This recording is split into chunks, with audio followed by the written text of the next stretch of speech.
in Sicilia splende soprattutto lo stadio comunale di Bagheria in vista di questo match valevole per il campionato di promozione tra Bagheria e Città di San Vito. Qui un saluto da Marco Genduso di Sportissimi per commentarvi questo importantissimo match. E palla sulla profondità, può calciare verso la porta con l'esterno, calcia e la sblocca subito Guido Bonaventura, però posizione di fuorigioco, vediamo. E no, non è stato fuorigioco, quindi tutto regolare, vantaggio delle Città di San Vito con l'esterno. Sia un match che vedremo probabilmente quasi per tutta la partita. Procede in avanti, cercare Minnone. La palla rimane lì, Stassi calcia con il destro, ci ha provato, ecco la prima conclusione della punta.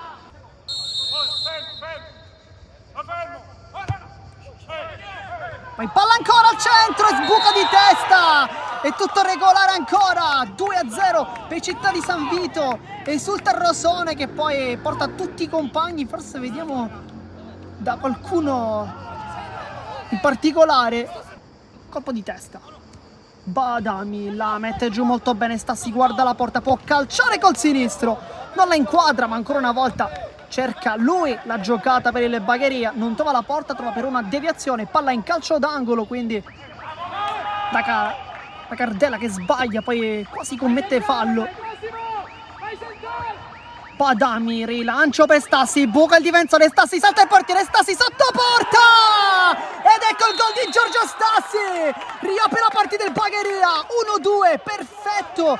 Il pallone di Badami che mette Stassi sotto porta. Qui anche un intervento difensivo sbagliato, poi si autolancia il giovane classe 2006. Buona qui la sua azione, va verso il centro del campo, scambia con Minnone, palla in profondità per Stassi che guarda la porta, Stassi calcia direttamente tra le braccia di Avignone, ma questa è stata una grande azione in maniera regolare però da Ramaglio. Riparte poi in contropiede anche il Città di San Vito con Rosone che punta la difesa avversaria. Rosone rientra, poi col tacco lascia lì, prova a calciare Bulades, non trova però la giusta posizione centrale. Buona qui la sua incursione. Caracappa è fresco, può attaccare la porta, Caracappa rientra molto bene, poi cerca un pallone sul secondo palo, c'era Stassi che stava arrivando, poi rilancio di Miceli,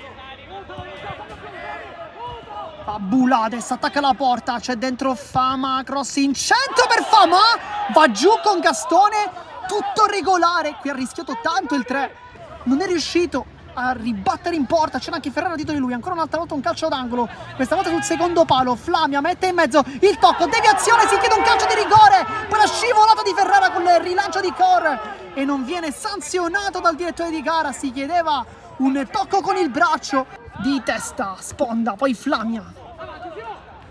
Fama, la giocata non riesce ma finisce la partita e va bene così per il Città di San Vito che vince ed espugna lo stadio comunale di Bagheria con il risultato di 1-2.